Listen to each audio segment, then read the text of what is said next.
Hey everybody, Matt Nicky here from the Blue Ribbon Lounge podcast. Boy, I just wanted to apologize for the audio on this episode. Just running around doing a bunch of stuff all weekend, and then did not connect the ones and twos so well for the episode. If you want to listen to it, try. And if not, go check out one of the old ones, one of the old holiday episodes. I'm a big fan of the Mind Control episode, or maybe even one of the Hollywood Dave episodes. But sorry, and on with the show.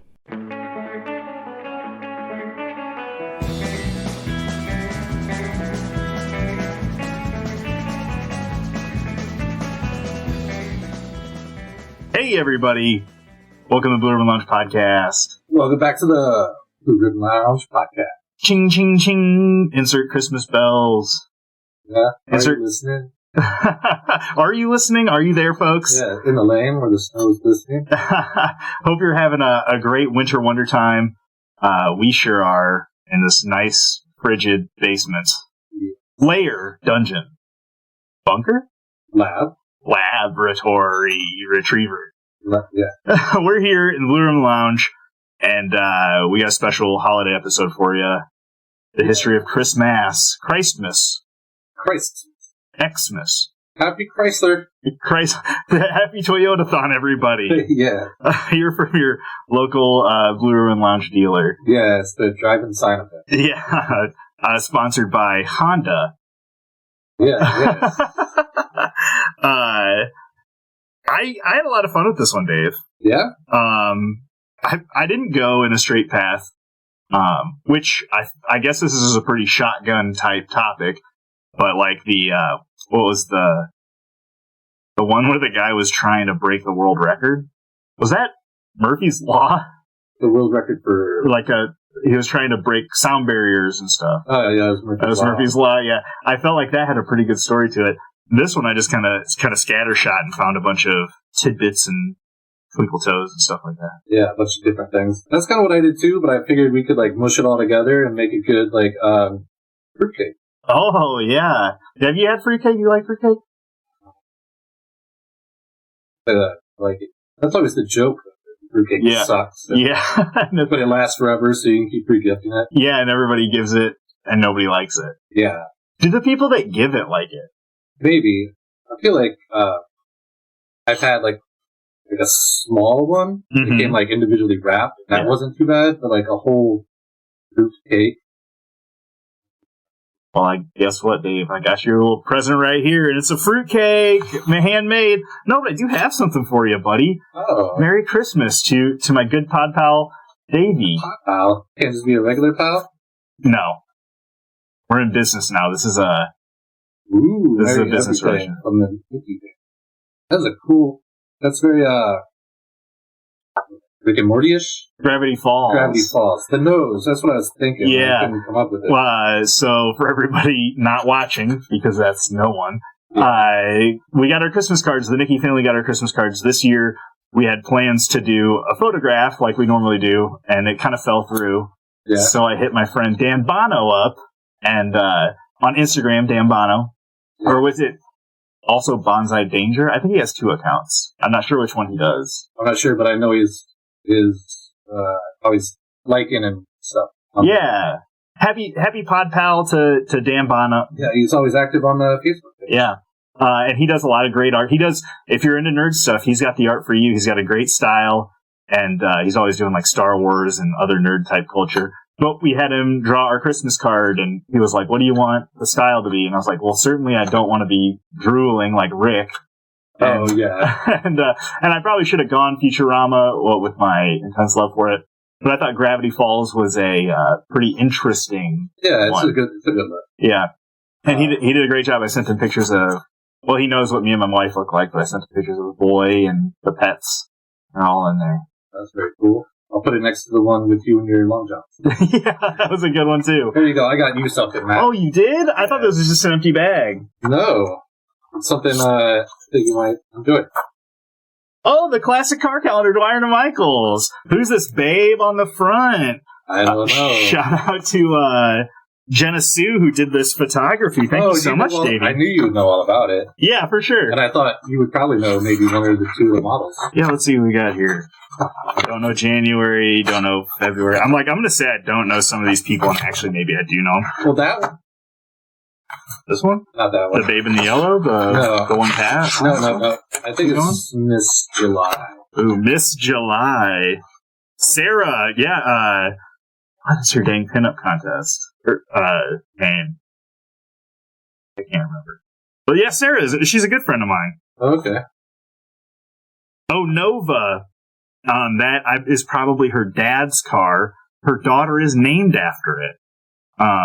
Yeah, I married her and her husband. They're great people. I love them so much. They got a Christmas card up here. That lady, when I picked up the calendar, I was with the old lady. I'm like, I'm getting this for Matt. She's like, okay. And then she was flipping through it. I'm like, you're probably going to know somebody. Right when she flipped that page, she looked at it and she's like, I actually know this lady. Yeah, she was Miss Kelsey, Miss July, is going surfing on some sort of lake, it looks like. Yeah, I think she's the worst deal. Oh, really? Yeah. But I figured it kind of goes with your motif. Yeah, for sure, man. And you know what? I don't normally put a calendar up in the basement, but I'm excited to. Fucking Miss Jones on this Roadrunner here. That's a good-looking car. Man, I just saw a Roadrunner, and it was orange. I wonder if it's the same one. Could be. They're all local to the Fox City. Yeah. I think the cars get voted on. I'm not sure about the ladies, but that would be kind of a bummer if they did. That's kind of like... I think maybe when they first started they were doing that, but then they were like, nah, we're not having people vote on it anymore. Yeah, that's a good call, Dwyer and Michaels. Yeah, and you know what? I give Dwyer and Michaels a lot of shit. I'm a Dave and Darren guy, but they got a great radio show whenever I do listen to it. They do a lot for the community. Yeah. And they used to have a car show that went along with Iron Invasion. That is since dead. Iron Invasion is, but I'm sure they'll do a car show next year. So yeah, well, they do some kind of car show. Yeah, even if it's not paired with Iron Invasion. Mm-hmm. Yeah, well, and you know what? It technically never was, but they just did it on the same date to get more people. Yeah. And then everybody would be like, well, what's all these vans doing here? And then they'd be like, well, we need $10 for you to get into this side. And they'd be like, no. And we don't want to look at those vintage things. Yeah. And then that's how the show dies. So go out and support your local economy, people. People are doing good things everywhere. Yeah. Number one fan, Cam, one year did all local stuff. Oh. So she actually, I don't know if she had to call or write a letter, but she got me a gift certificate to Book Rack one year. Oh, that's tight. And I was like... The Book Rack is hella cool. Yeah. I still got money left on that thing, too, because it's so cheap. Yeah, for sure. A lot of great books. I always go in there.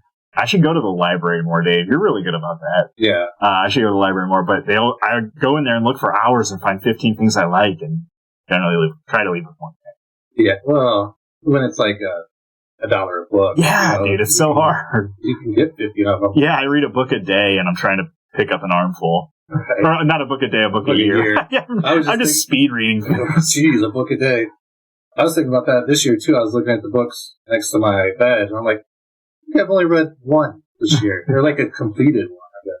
Yeah. Yeah. Need to, I think, actually. Oh, a shout out to the Jokes and Comedy episode. Or was it History of Jokes and Comedy? It was just comedy. Oh, okay. But anyways, one of my favorite comedians came across my feed today, and he had a funny joke, and it was like, somebody was talking to him and said, what are you, OCD? He is OCD.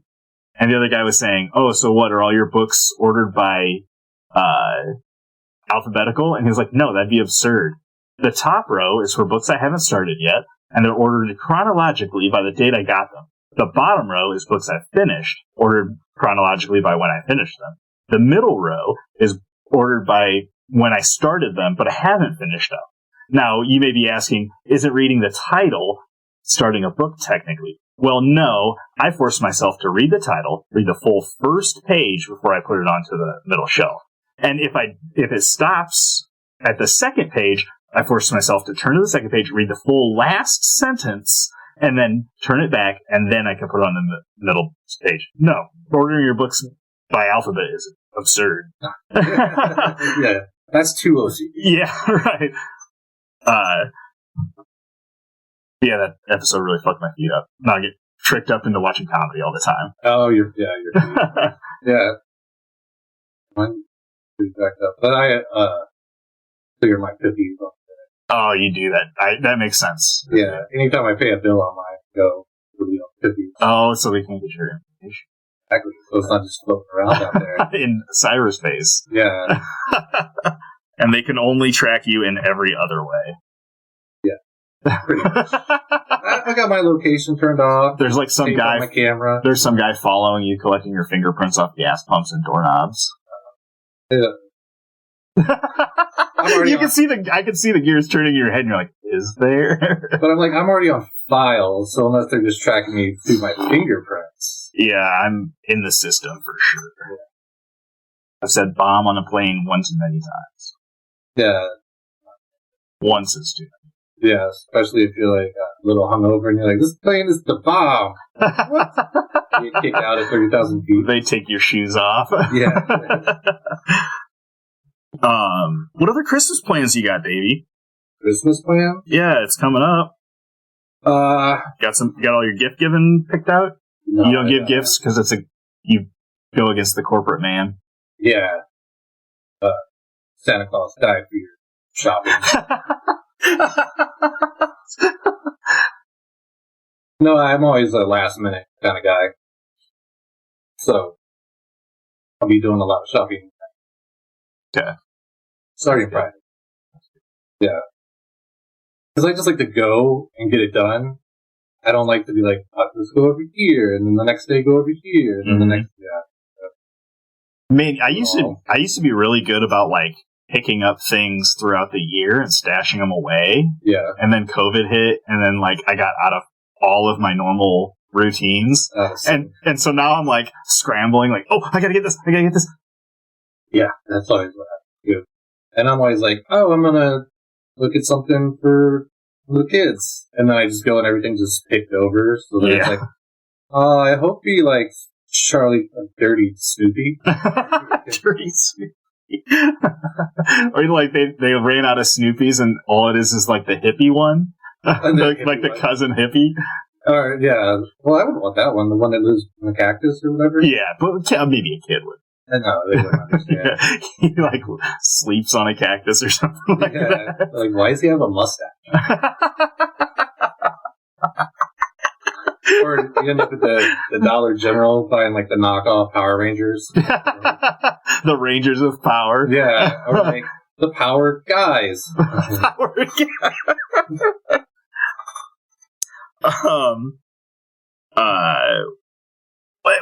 What do you want to start on this, Davey? We can go in so many directions. You want to start with beer? Oh, you brought some beers for us? Yes. What'd you bring us, Davey? A little something from Bent River. Another local great stop. Yeah. I love the art on this. I wonder if they get new art all the time, or because I don't think it's been this every time. No, when I saw it today, I'm like, that's new. Yeah. So it's always bottles, I think, right? I don't think they do anything in. I don't know if they can. But Bent River, it's the Jingle Java. It's like a coffee beer, right? Yeah, with vanilla, caramel, pecan, cinnamon, and rum. Ooh. Yeah. Perfect for enjoy your holiday season. Yeah. But yeah, this art is like, it's very like neo-traditional type stuff. It's got like a hearth and a reindeer mount above it, which may be a little bit concerning. Santa's going to be dry. Santa's not going to be happy. He's got a flat on the sleigh with one reindeer missing. Yeah, let's get down on these bad boys. Oh, definitely a pop top. Yeah. It looked like there were arrows on top. That must just be like a boar ear. What do they call those? Fleur-de-lis? Yeah. And you know what? I don't drink Ben River enough to know. But we did get one. We got a church key here. What are you doing there, Dave? You ever opened a beer before? The other side. I tried that way. Yeah, push it up closer. Yep. Now peel it up. Well, it's got to go under first. Yeah. Look at. You gave me this wonky, like. I just used it, Dave. Yes, but it's from like 1920. It's also for sale in the Blue Ribbon Lounge merch cabinet. Yeah, it's Pabst. It's not even Blue Ribbon. Just Pabst. Yep. It was when it was a cheese company. There you go. Cheers, Davey. Cheers. Now to take a first drink. Yes. Dang, that is a good beer. I haven't had it in a long time. It's a lot more coffee-y than I thought it was going to be. Yeah. I always think it has like a chocolate kind of hint to it. For sure. Like, did it say toffee on there, did you say? I don't think it's a coffee. Caramel is what I'm getting on that back end. Very good. Yeah. I don't really taste the rum part. Brown sugary. It's kind of... Yeah. Something between like a chocolate caramel brown sugar type thing. Yeah, not bad. Yeah, no, not bad at all. This is a great beer. Yeah, my friend Eric, he lives in Florida now, but when he lived in Indiana, got him a growler of this stuff. Oh, yeah. And he enjoyed it. He's one of those... He was like a connoisseur. Yeah. And I see you got a third one there. Is that for your trip home or what? Oh, no, that's for your old lady. Oh, bringing the wife a beer? Presents for all. Thank you so much, Dave. Yeah, you're welcome. I'll have to put that in the pod fridge, which is currently warming itself up. Yes.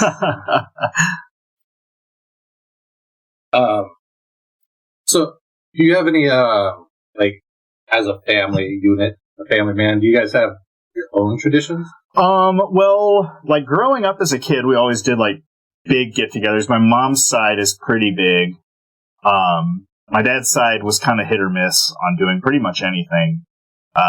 So yeah, so it was like my grandparents, my mom, her 4 siblings, and then I want to say there was like 12 grandkids. We'd go there and run around their house.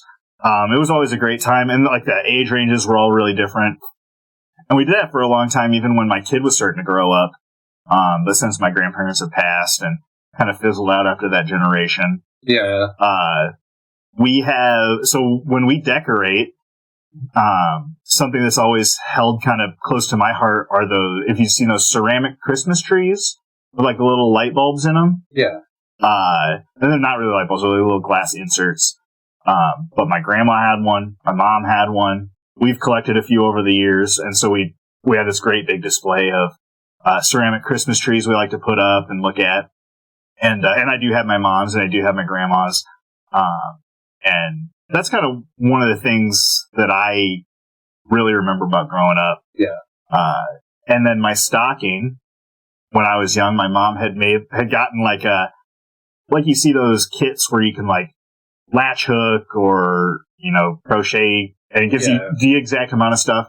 Well, she had made me a stocking. It's got like, you sew rhinestones onto the stocking. And I passed that on to my kid and got my own stocking now. Okay. And so it's great to see him use some of the same things I did growing up. That's I saw this same stocking from when I was a kid. And the old lady last night was like, "You sure you want this one? I can get you a bigger one." And I'm like, "Bigger one? No, I've always had this one." And it's kind of like reflective of, like, I don't want to sound disparaging, but like having a single mom growing up. Mm. And then as a kid, you don't know, because it's still overflowed. It's stuffed full of everything. But then when you see it, you're like, compared to like a bigger, like, oh, that's what a real stuff is. Yeah. I still like my old one. Yeah, and especially with growing up that way, you don't know the difference. Yeah. And it's hard to go the opposite way, Right. If you were a rich kid, you had like some stocking a human could fit in. Not just the foot, but like a whole person. Right. And then, you grow up and go out on your own and have to get your own job and pay for your own stuff.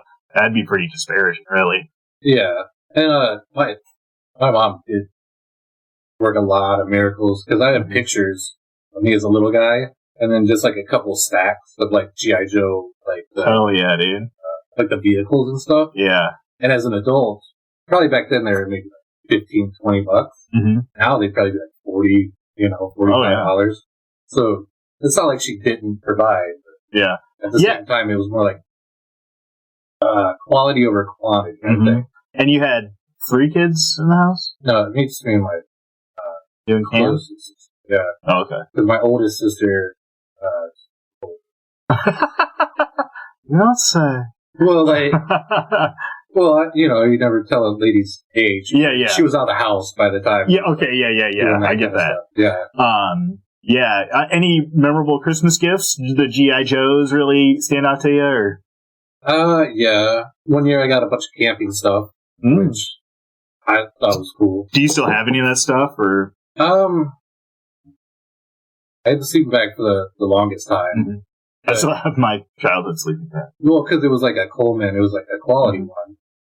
But my mom's moved so many times that stuff kind of gets lost. Oh, and you've moved quite a few times. Yeah. Into going into the military and stuff like that. Right. So stuff gets lost. Yeah.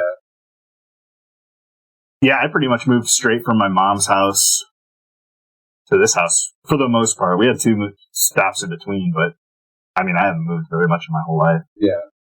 That's good for stuff. Yeah. Well, it's definitely seems positive. Yeah. And it's like the stocking thing, like there's something to be said for growing up with less and then being able to do more or being able to see more, versus like growing up with more and then learning to do with less.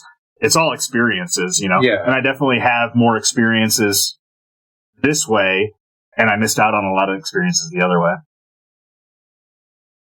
Like, if I moved around a lot, I'm so like addicted to like if I have something, I just tuck it away. I have a pretty big attic, big basement, garage. Oh, okay. I got stuff everywhere. I'm trying to get rid of it, but it's so hard because I've always had the ability to keep it. Yeah, because I have stuff that I've brought around, that because they're weird stuff. Like, I think we have a couple of 101 Dalmatian like ornament thing from like probably some fast food place. Mm-hmm. But when I was like just living in an apartment, my mom would send me care packages, and that was something that was just in there. Like, you have to have decorations. Yeah. So I've had those for a while. That's cool. For sure. Yeah. How about a real tree? You ever do one of those? My mom used to do real trees, but I have. Yeah, we did it one year, and my mom did it a couple of times. It just makes a mess. Yeah, I had a branch. Because I was Did you just go out and saw it off yourself? Yeah. Me and the kid went out at midnight and cut a limb off the evergreen. That's brought cool. it in and decorated it. And that was fine, but yeah, the needles make a mess. And then the cat's way more interested in it. Yeah, and the people, I had seen people post online and be like, oh, I just love coming into a house, smells fresh of pine, yeah, and I'm like, never got that. No, probably too many cats, too much litter or something. Yeah, but I mean, if it's your memory from the holiday, yeah, yeah, I guess I could see that. One year I got a video camera, and that was pretty tight. I used to video camera everything. Yeah, video camera. I'd record everything. Yeah, much like now, except with audio. And I remember just like chasing my dog around for hours, just like videotaping these, being like crocodile hunter, just like wrangling the dog around, jumping on her and stuff. Yeah. Got a DJ thing one year, like a microphone. Whoa! But it was kind of like a Casio, but it came with a microphone and like a couple different effects you could like change your voice to. And that sounds tight. Yeah, I remember that. And I'm sure it was annoying because I got it. We went to my grandma's for Christmas that year. On the way back, we were in the van. Me and my sister would take turns and we'd put a blanket over her head and do our little DJ thing. But I'm sure like just a blanket's not going to soundproof anything. So the parents are up in the front being like, oh, what a great gift! So great. I know, it's KW 1086 on the 9. And now here you are, Dave. Oh, yeah. Just a natural behind the microphone. I don't know. Yeah, and hey, if you're listening out there, we'd love to hear some of your old traditions. And I feel like I hear people that have a lot stronger traditions. One thing I was hearing a lot of like people make lasagna for Thanksgiving. Oh, stuff like that. Yeah, I want to do when my son gets older, and he's got to bounce around so much. And then we got to go to my parents, wife's parents, then he's got to go to his mom's parents, and then his stepdad's parents, and then we do stuff at home. Yeah. I can't wait to be older, and I don't know, maybe have grandkids or something, but I want to do pizza on Christmas Eve. Pizza on Christmas Eve. And I want that to be a tradition. That's not bad. Oh. After Thanksgiving this year, the old lady was like, maybe we shouldn't do, like, holiday foods. Because you make so much, and then you have a lot of leftovers. Mm-hmm. And I was telling her how, like, in Japan and Korea, on Christmas, they do KFC. Okay, tight. Yeah, but I think they can get away with it because it's not technically their holiday. Yeah. So the store's open. That's like the Chinese food place being open for Christmas. Yeah. Yeah.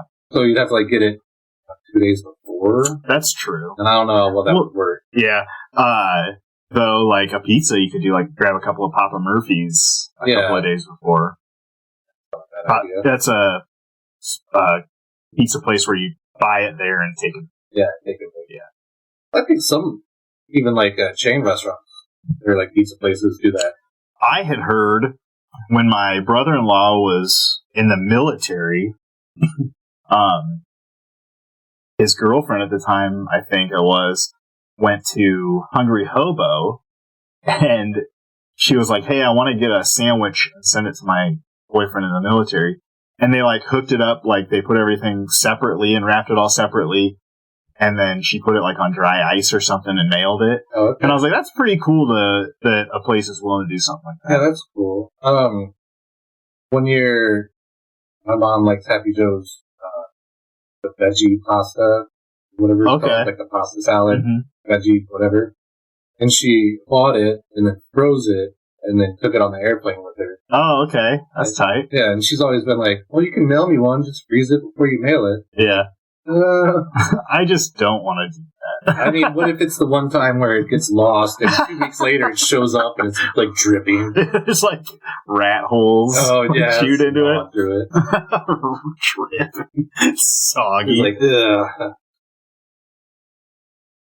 ugh. You have a favorite Christmas movie? Favorite Christmas movie? I don't know if I do. I have a good buddy of mine, shout out my buddy Max, and maybe this is completely wrong, but I always have it in my head that Rudolph, the cartoon, was one of his favorites. And so that just is kind of one of my favorites because it makes me think of him. Yeah. But I don't know if there's any movies that I really want to watch at Christmas. Christmas Story?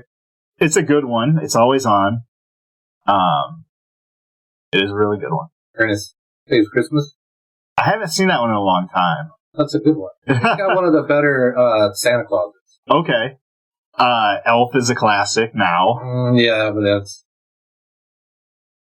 not my favorite. It's kind of annoying. But it's one of those things where it's like, I'd rather people be like Elf and get Elf pajamas and Elf blah, blah, blah. Because The Christmas Story was cool, but then it got oversaturated. Mm-hmm. And then I just felt like it was like a poser movie. So it was like, oh, we're going to watch that. Well, what about Nightmare Before Christmas? I feel like that's the ultimate. It's not a poser thing, but it's so oversaturated. Yeah, because you got ornaments. You can buy this stuff all year round. Yeah. Hot topic. And that one is a Christmas movie. It's not a Halloween. I would agree with you. I would prefer to watch it, I think, at Halloween.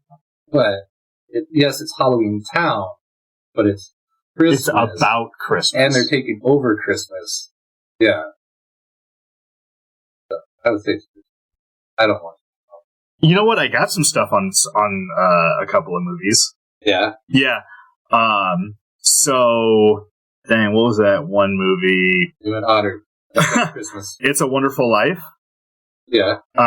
Jimmy Stewart. Yes. He died in the Black Hawk Hotel here in Davenport, Iowa. He's haunting us from beyond the grave. It started out as a short story called The Greatest Gift by Philip Van Doren Stern.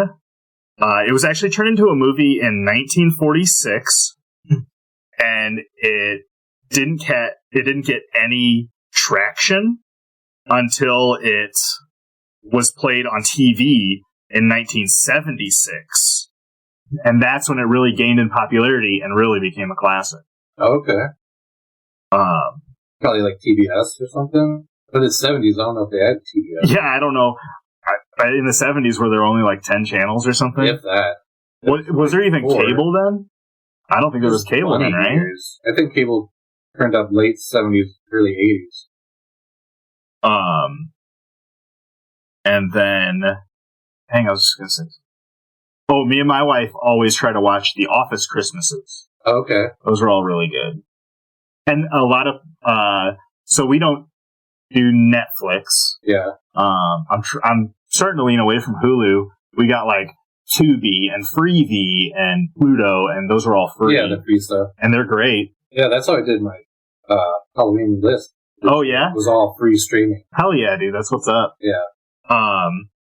But a lot of those stations will have like specific Christmas channel type things. Yeah. And like, I think, Disney Plus is really good about having sections of holiday stuff where it's like you click on it and it's all the Christmas Simpsons. Oh. And stuff like that.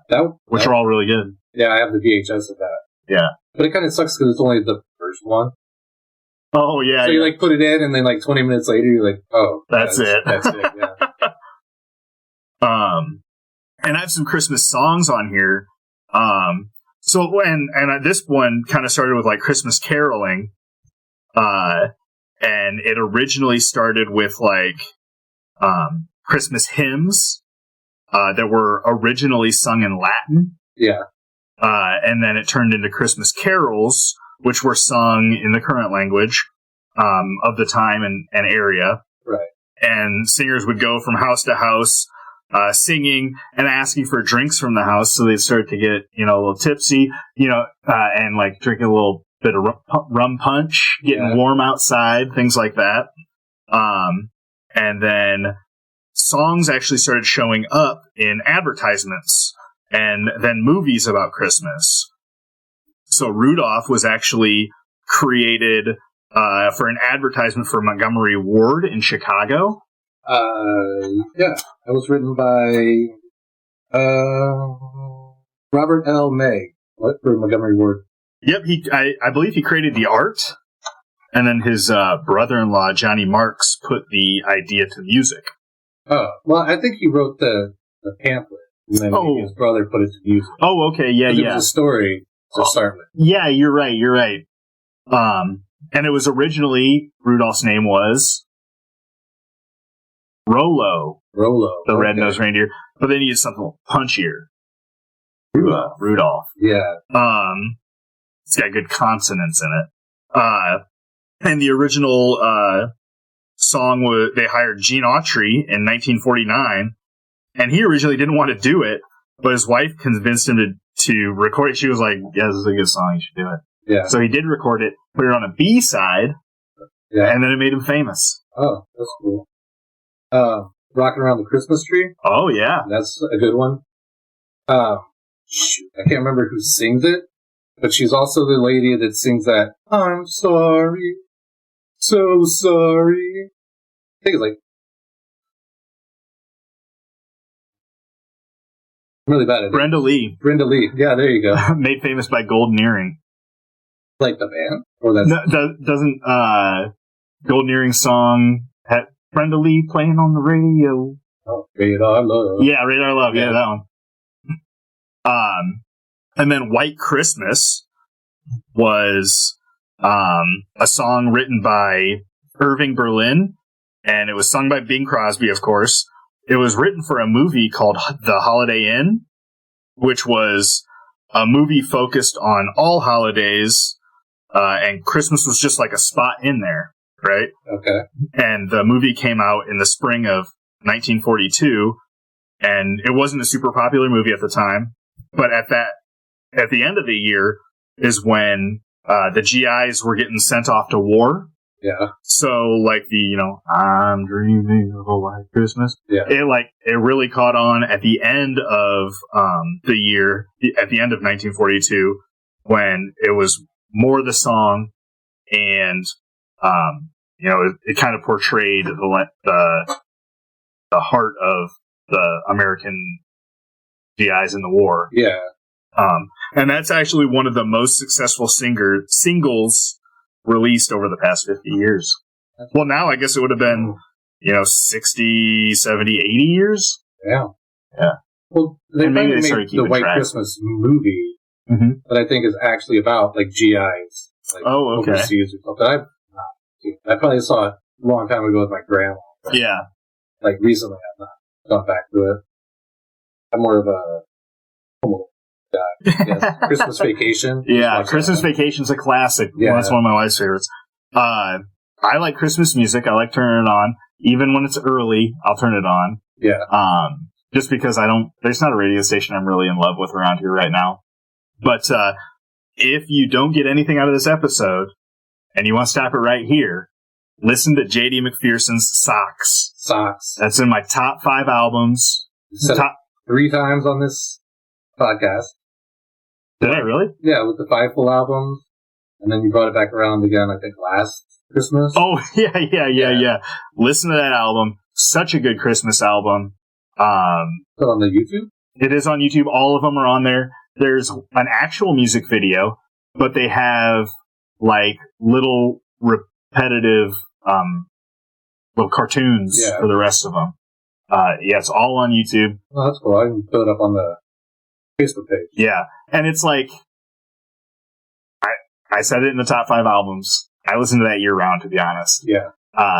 But that album, I could listen to it over and over again. And if nothing else, just like find a playlist that you do like of Christmas album or Christmas songs. Yeah. Because it's usually like 30 long and you're listening to the same songs after the next hour.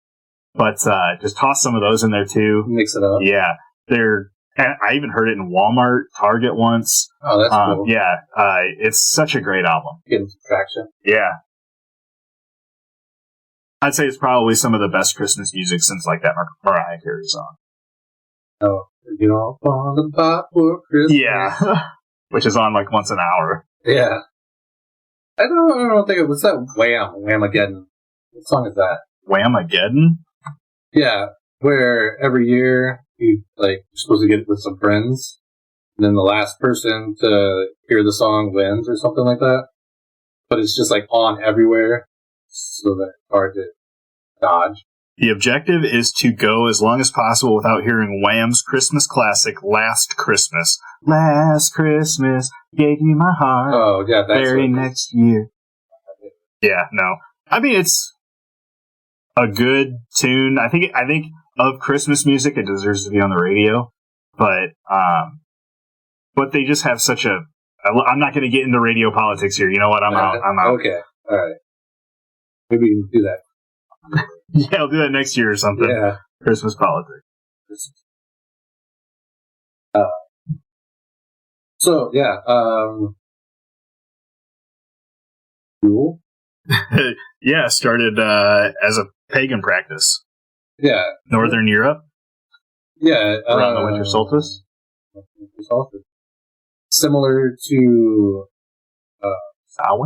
Samhain, except instead of building a huge bonfire, they just went out and got the biggest log they could find, Hell yeah. drug it into the house, and set it on fire. I'm going to do that this year in my backyard. Yeah. Big log. And then have fun festivities for like 12 days. Hell yeah. Till the log dies. Jumping over it. Yeah. Jump the fire. Yeah, because it was the winter solstice, and it's also like a time where the heavy winter is coming in, and so they would what's that? Bowl their flocks. Yep, they would bring their flocks in and get rid of some of the weaker ones. Yeah, because they can't really feed all of them all winter long, so you get rid of the weaker ones, keep the good breeding stock. And then you have a feast around that to feed everybody, fatten everybody up for winter. Yeah, because you're gonna have some fasting probably.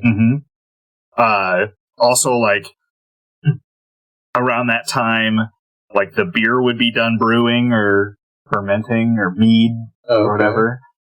So you'd be able to drink some beer. Yep, drink some of that. They would bring in a lot of, like, pine and evergreen branches, and, like, holly and mistletoe are both, like, kind of evergreen. Yeah, stuff that stays green all year round. And a lot of furs they would bring inside. To signify, like, endurance, kind of. Yeah. Or like outlasting the... Yeah, and I heard several things about, like, it's both a celebration of, not both, but it's just like a celebration of the future. Like right now it is the darkest day of the year, darkest time of the year, but soon the next day we'll be having light more and more every day. Yeah. And back then, at least in the Norse calendar, they weren't months, they were called tides. Oh. And they had 6 tides. And December and January, that was the Yule tide. Oh, okay. Yeah, and that's also why you say like good tidings. Oh. So like 2 months, good month, good tomorrow. Whatever. Yeah, then that'll get brought up later too. Like the Norse and the northeastern Swedes. Europe. Yeah. European people. A lot of the holiday time came from the Romans. So yeah, well, I think they a lot of it kind of cohabitates because like during that time also it would be like Odin or Woden, whatever, would supposedly like fly through the sky on like a hunting. Like a horse with 8 legs is what I heard. Yeah, but he would go hunting through the night sky. And then there's Thor, and he had a sleigh pulled by 2 goats that would fly through the sky. So that's kind of like a piece of the puzzle right definitely there. A piece of the puzzle. And then the Romans, you had Saturnalia, which began December 17th and usually lasted from 3 to 7 days, where the Romans would exchange gifts, slaves were given a special feast, and also enjoyed a lot of extra freedoms they wouldn't normally have. And then after that, you had New Year's, which was a 3 to 5 day holiday as well, pretty much the same thing. And right in between them, you have Mithra's birthday, or Mithras, that god's birthday. Mithra. Yeah. Okay. I must have misspelled it. Good call. But anyways, Mithra, and then I also heard of this Solonviticus, their birthday. I think they celebrated them both on December 25th. Romans would light ritual bonfires and candles to push back the darkness, which you'd go back to like celebrating future light. Yeah. And then they would give lots of gifts and stuff, so possibly a tradition for gift giving. And then the lights were possibly a source for like modern Christmas lights. Saturnalia, it was the god of time. Okay. Generation, dissolution, abundance, wealth, agriculture, periodic renewal, and liberation. Wow, really carrying a lot of things there. Yeah, and that was mostly like kind of like Mardi Gras. Okay. Where they would like go crazy in the streets, and like you said, like they would switch roles. Like the lord of the house would let the slaves kind of take over for a couple days, and they said it was kind of like a release valve. So that way, the rest of the year you could kind of be shitty to them, whip them hard. That one time a year, you just like gave them a bunch of. They got the Christmas bonus. Yeah, pizza party. Yeah, and then what you were saying that New Year was like Calends of January, which would be January 1st, which is the Roman New Year. And, that's what I was looking for. And that's when they would bring in, they would decorate the houses with greenery and lights, and then presents were given to children and slaves. So yeah, they kind of sucked that in together. And then there was, Juvenalia, which sounds like juvenile, which sounds like kids. And a lot of things I heard was like, oh, this was a celebration about kids and youth. But when I looked it up, it was started when Nero, the Caesar, or whatever, Rome, shaved his beard for the first time. And that was because he was 22 going to 23. And that was his, like, statement of becoming man. So he was becoming a man. So then it was like, They had a bunch of plays and dancing and games. And, like, the other emperors continued the tradition, but then changed it to January 1st and turned it into chariot races and combat with wild animals. Damn. Yeah. They do that shit. Yeah, they do. Now we watch football on Christmas Eve. Football Christmas Eve? I don't know about that. Maybe I'm thinking of Thanksgiving. They do have one. So yeah, a lot of this, would go on for a long time. Did you hear about the Christmas being banned in like England and even parts of America? Yes. Mostly because Christmas was closer to like Halloween. Because you like said the carolers, and if you go back to our origins of Halloween, they had the same thing where they would go through and sing and then ask for food or alms or whatever. Yeah. But then, because of some of the traditions from Saturnalia, where they would swap roles, sometimes the poor people would go and bang on rich people's doors and then demand food. And if they didn't give it to them, they would like play tricks on them. And here we go, wassailing. Ever did that one? No. Here we go. That doesn't help. Yeah. But anyway, at the end, they're just like, and bring us some piggy pudding. Oh, yeah. Yeah. And that is like a holdover from going caroling and then getting treats. Oh, okay. Or like demanding treats. Or like you stand outside a rich guy's house and annoy the hell out of him singing your songs for 35 minutes. And then he's like, fine, take it and go away. Yeah. Pretty much. And it was also like one of those things where back in the day, there was, especially pretty much like it is now, where the rich people were getting richer and the poor were like poorer. And so it was also a good time to like give to the poor so that wouldn't overthrow you later, Yeah. Yeah, and some of the things I had heard was, like in the 17th century, a lot of religious reformers decided to try to ban Christmas. A lot of these were like Puritans and Protestants, and they felt that so the Bible only describes a few things about the birth of Christ. Right. And then from what I didn't look too far into it, but from what I remember having heard of this before, a lot of Christian groups started being like, oh yeah, you celebrate this time? Well, actually, Jesus was born around this time, so you can celebrate him if you want. Yeah. Because now we're conquering you, and you should be Christian now. And then when it gets, so far away from that, these Protestants and Puritan groups are like, whoa, you're doing a lot of stuff on Christmas in, Christ's name, but that's not really what it's about. And so we don't want you doing that anymore. Right, because a lot of people would make merry. And like it would be a time to like get drunk, go crazy, especially if you're like a super oppressed like religion. Yeah. And so it was actually banned by the English Parliament for a long time.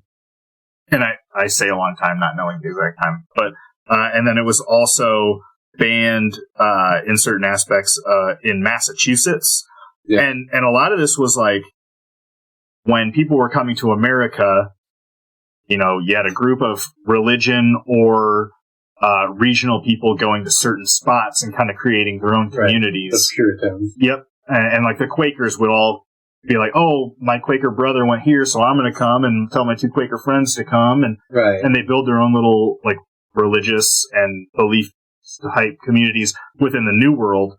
Well, because I think also back in the day, they would like commission a ship. And so then you get your whole congregation or your whole clan to be like, we're all going to the New World, save up your money, get together, and then all go and have a big community. Yeah. That makes sense. They said, Boston or like Massachusetts was like 1652. Okay. But Jamestown, they actually like sell it, like Plymouth Rock, Jamestown. they celebrated it with like beer and food and eggnog, which was the first instance of them drinking eggnog, which derives from egg grog. Oh. And grog is anything made with rum. Okay. That's pretty cool. Yeah, so I'm guessing I've never made regular egg, vanilla, rum. Yeah, my wife's only ever bought like premixed nog. Yeah. A little rum in. Oh yeah, I like it. And so, yeah, speaking of the New World, is kind of where a lot of our more modern ideas of Christmas come from. And a lot of it has to do with advertising, except... Well, the Dutch started kind of...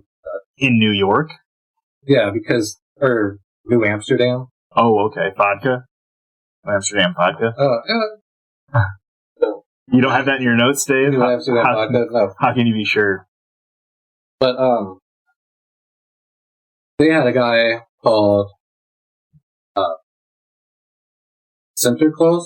Sinterklaas? Or something like which that? Is, the Dutch, yes, that's Dutch way of saying that Saint Nicholas, because he was Saint Nicolaas, and then they just chopped off the nickel part, and then it was Klaas. Oh, okay. So like, I didn't realize they were the same person. Yeah. Or like the same origin. Yeah. Because St. Nicholas was a 4th century bishop who was renowned for his gift giving, which is something that Santa does. Yeah, and he was born 280 AD. It's Pantera. Pantera? New Myra? No, it's Pantera. But, yeah, close enough. And that was, that's modern day Turkey. Okay. And so, it's popular to believe, Santa wasn't a white guy. Yeah. Hey, there you go. Yeah, he was actually. Have you seen Turkish. they got these new black Santas in some of the stores? Might have seen that. They're like 4 foot tall, really cool looking black Santas. Huh. I dig that. Yeah. We were at South Park. Santa was color. Oh, there you go. Yeah, I was like, oh, that's cool. Yeah. And then one of the big steps for the idea of Santa Claus was the night before Christmas. Yes. Who was so before the night before Christmas, there were a lot of different ideas of this Saint Nicholas or Sinterklaas, and he would come and drop off presents. A lot of times by boat or horse or sleigh, I would imagine, depending on where you lived. Yes, because sorry, Sinterklaas for the Dutch actually came from Spain via boat. Oh, okay. And then had. It's because I forgot to get a water down here, Dave. That's my bad. And then once he got to shore, he would ride a gray and white horse around. Oh, okay. It was actually because St. Nicholas's Day is December the 6th. Okay. And I think they just moved it down, to start celebrating on the 25th, which is the kind of intermingle with the Mira, or Mithra. And then also, it kind of, like you said, well, our Savior was born on that day too. But I've heard the scholars say that Jesus was probably born April, September, or June. Yeah. Astrologers say June because that's when like the Christmas star, which would be a comet, was coming by. Oh, okay. And then other people were saying April and September because that's when the shepherds would be normally out in fields at night. Because in the winter they're going to stay close to home; they're not going to just be out, grazing their sheep. Yeah. So the Night Before Christmas was originally written by Clement Clark Moore in 1822, and he wrote a 52-line poem originally called A Visit from St. Nicholas, now called The Night Before Christmas. And so that started kind of solidify, like that gained a lot of popularity, so the tradition of the reindeer on the rooftop and come down the chimney. Yeah, and he was actually a bishop. Oh, really? Yeah, and he didn't tell anybody that he wrote the poem because how it kind of conflicted about being like the pious, like Puritan, like Christian guy. Mm-hmm. But then once it got popular and kids were like looking for Santa on the night before or for St. Nicholas, then he kind of came out, said it was him. Okay. And then in 1862, in a magazine called Harper's Weekly, that was popular, this artist, Thomas Nast, who had originally created like the donkey and elephant for the political parties, as well as the image of Uncle Sam for the United States. He was hired to draw a bunch of Christmas illustrations for this magazine, and he transformed Santa from kind of that poem into like the larger than life character that he is, with like the long beard, being like kind of bigger than most people, the red coat with the big black belt. Yeah, because before that, he was either like an elf or like a scary gnome. Okay. Like nobody really could like settle on what he looked like until that one came out, and that was actually. But he was doing that Harper's Weekly, and it was Santa Claus visiting the Union troops and distributing gifts. Oh, okay. So it was, I guess, during the Revolutionary War? Or maybe it was just a story about the Revolutionary War that Santa was in. But that's what I found, 1863. So the Revolutionary War would have been 1776. No, no. Civil War? Okay, yeah, that's what I was going to say. Yeah. But I don't know that on history. Hey, no problem. Like it's around that area, 1863. Yeah, that makes sense. And then around the 1840s, Santa was starting to be used in advertisements. Yeah, because what I heard is like he kind of resembled like the robber barons of the day, like the J.D. Rockefellers and the Carnegies, people like that. But yet he was like this bigger than life guy. It was like a reverse of that. Okay. Because instead of hoarding the money, doing really bad things to people, he was actually giving the wealth away. Mm-hmm. And so people kind of got behind that. Yeah. And then he started being commercialized for advertisements to sell toys, of course, but also like anything anybody was selling, like shoes, even coal. Like you kind of imagine coal being given to kids who were bad, but at that time, coal costs money. You had to heat your house, so he was advertised for a lot of things. And within these advertisements, Norman Rockwell started making a lot of Santa art, and he really started to get like the idea of the rosy cheeks and like the twinkle in his eye, things like that. Yeah. And it really, like when you see a picture of Santa,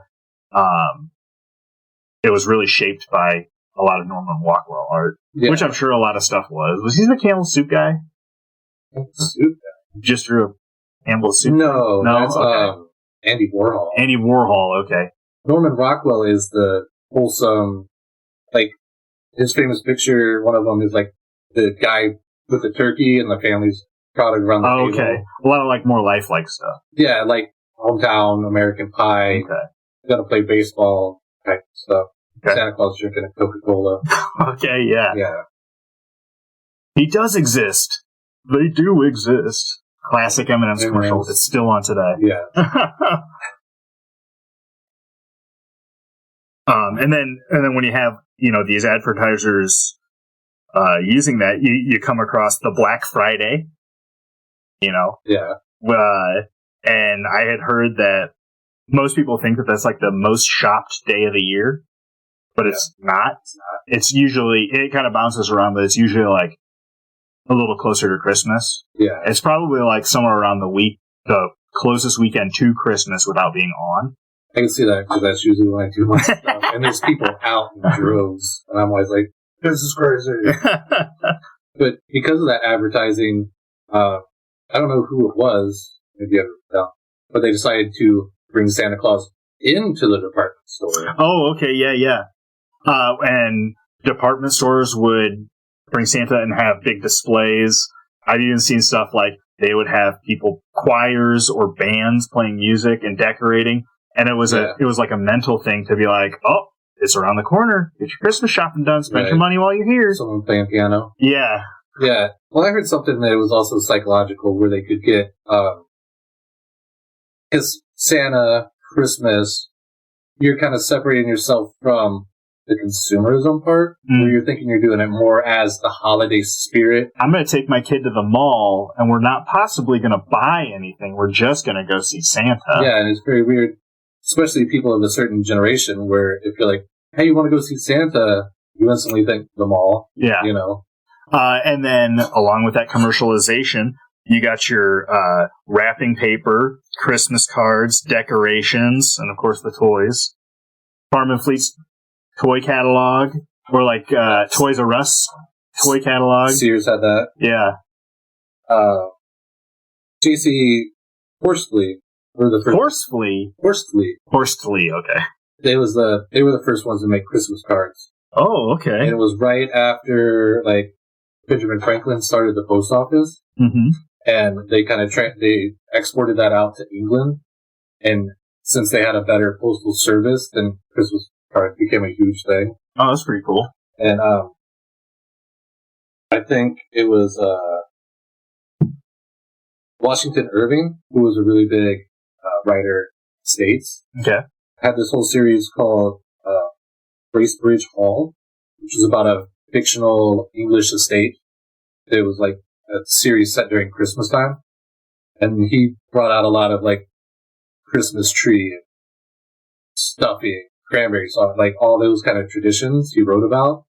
And then Charles Dickens, with the Christmas Carol and stuff like that, kind of set up what the modern traditions are. Because before that, everybody was like kind of Puritan. And like even before like Santa Claus came around, there was the reform of the Catholic Church. And so they started taking, instead of people praying to saints so that the saints could talk to God for you, you would just pray straight to God. So they were trying to get rid of a lot of the saints. Yeah. So instead of having Saint Nicholas, they kind of pushed it like, oh no, Jesus was delivering the presents. Oh. You can find art of like the child Jesus. Child Jesus? Yeah. Oh, not like baby Jesus, but like child. Yeah. And baby Jesus would be good. Yeah. Obviously, adult Jesus is the most obvious. Right. But child Jesus. Jesus. Yeah, because a lot of places. I got it. Austria. Instead of Santa Claus, it's Christkind, but it's like Christkind. That's how they would. And then Christkind, and then if you bastardize that and bring it over to the States, it becomes Kris Kringle. Oh, okay. Yeah, so Kris Kringle is like the bastardized version of just saying Christ child in German. That's pretty good. Yeah. The last thing I got written down here, well, I got some Krampus stuff, but I want to make sure I hit this. I stumbled across Christmas lights. Yeah. And Christmas lights were invented by a New England telephone worker who, when he was working a switchboard and saw the lights lighting up, like he kind of got the idea of like a tree lit up with tiny little bulbs. Yeah. The light string was created by the Edison and Co. company. Of course it was. Yep. Probably invented by someone else, but then they stole a patent to it. Yeah, it was probably probably invented by this New England guy. And well, who knows? Maybe they bought it off of him. Yeah. And if he was a telephone operator, he did it for cheap, and then you copyright it because you got money. And, right. In 1882, the VP Edward Johnson of the Edison and Company created the first string of lights for commercial sale, and then that product was bought by General Electric And the first strings of 24 bulbs were sold for $12 back then, which is about $280 in today's monies. Yeah, right? Yeah. Nuts. Well, and I don't know if you have ever seen, or like when you're or a kid or whatever, like vintage light strings. It was just one string of 4 foot of lights. Yeah. And you'd have to plug them all into the same socket because they didn't have the plug on the end. Yeah. And, because you couldn't daisy chain them. Yeah. And they weren't wired in parallel, they were wired in series. Mm-hmm. So if one busted, they'd all go out. Yeah. And then you'd have to take, your spare bulb and, put it in every one. Check all of them until you find the one that's burnt out. That's a good time. Yeah, jumping all, like you said, shotgun thing. Mistletoe was really big in Victorian times. Mistletoe. Try my toe missile. That's a robot Santa Claus. Oh. Drama. Keep it going. Yeah, because he's evil. Yes. Yeah. But they were prudish, fully buttoned all the way up. Pruditarians. Couldn't show your ankle. But one of the holdovers from the revelry from, before was the mistletoe. And in any, Victoria gathering for Christmas, they would have it. That way you could kiss in public. Ooh. Get away with it. Yeah. Because back in the day, before they got super prudish, there was always the historians, they were checking birth records. Noticed a big spike. 8 months later. That's pretty good. That's funny. Yeah, because it was one of the times when people would just cut loose and get drunk and care what they thought. Yeah. Because you're it's Christmas. Yeah. You know anything about Krampus in there? No. No? No. I was like, Dave will have something. I better get something. I think there's not a lot, really. Is Krampus Day also St. Nicholas Day? Or is Krampus Day the 5th? Sure. I didn't get that deep into it. I just kind of for those who don't know what Krampus is, I can't imagine a lot of people. I mean, he's like a devil-like figure, with horns, a lot of times multiple traditionally. And he's got hooves and a body covered in hair and fur, often portrayed with a demon-like tongue hanging out of his mouth. He carried a switch made of birch branches, and he would often travel with, or after the Santa Claus type figure within a community or belief structure. Yeah, I just looked up. It's called Krampus Snatch. Krampus. Which is on December 5th, which is the day before the Feast of St. Nicholas. Okay. Because how they're yin yang. Yeah. And they supposed to represent good and evil. Mm-hmm. And so originally, traditionally, Krampus is kind of like a category of this creature, if you want to call it. Because there was several different terms, because everybody at that time would have different languages and things like that. Yeah, different traditions. A lot of stuff was regional. Yeah. And so Krampus itself is believed to come from either a Middle German for claw, being crawl, or a Bavarian term for something lifeless and dried out, which is Krampen. And there were a lot of different types of these kinds of words. It was created to keep children kind of in fear of being naughty, especially when food was scarce and temperatures were cold and low. So it's kind of like something I always think about is in mythology, you have nymphs in the woods. Yeah. Or who is the guy, Jack-o'-lantern? Yeah. The original Jack-o'-lantern idea was don't go into that heavy fog. Yeah. Because Jack will get you. But it's don't go outside and be a bad kid, because Krampus will get you. Tricky Jack? It was something like that. Yeah. Go to our Origins of Halloween episode. Yeah. That'll make a good pairing with this. But it was a way to keep kids to be I don't want to go outside when it's super cold and super deadly out, because Krampus will get me and definitely not freeze to death. Right. And I think it was also one of those things where it's you can Oh, tell I them do to have be December good 5th. because they get presents, or you can tell them to be good, or they get whipped with a cat of nine tails thrown in a burlap sack. Yeah, or you tell them both and double down. Yeah, and then throw an elf and shelf on there. Oh yeah, always good kids. watching. Yeah, Yeah, some damn good kids. Yeah. Speaking of Krampus, shout out to Jason Destich. Oh yeah. Have you seen the pictures of him as Krampus? I'll have to check those out. Yeah, it's good makeup. I went to Scott Standard, who is the guitar player for the One Night Standards. He had an Office-themed birthday party, and I went as Belschnickel from The Office, which is Dwight's religion's Krampus-type character. Oh, okay. But yeah, like you were saying, on December 5th, people would dress up as Krampus and walk through the streets. Yeah. And they would actually walk a lot of times, long periods of time, like, from like pretty much November all the way to Christmas, and people would kind of rotate, and it was considered an honor, or even like a step into manhood, or whatever you want to call that, some sort of tradition type thing, to be able to wear the costume and be the almost like naughty police. That's cool. That kind of reminds me of, what's that? The Village? Yeah, that's what I was thinking. Yeah. I wonder, that's probably where he got the idea. Oh, it could be. Yeah. Well, I had like, why does Santa Claus live in a North Pole? But it's because it's always snowing, and it's like always rugged and cold and dark at 4 o'clock.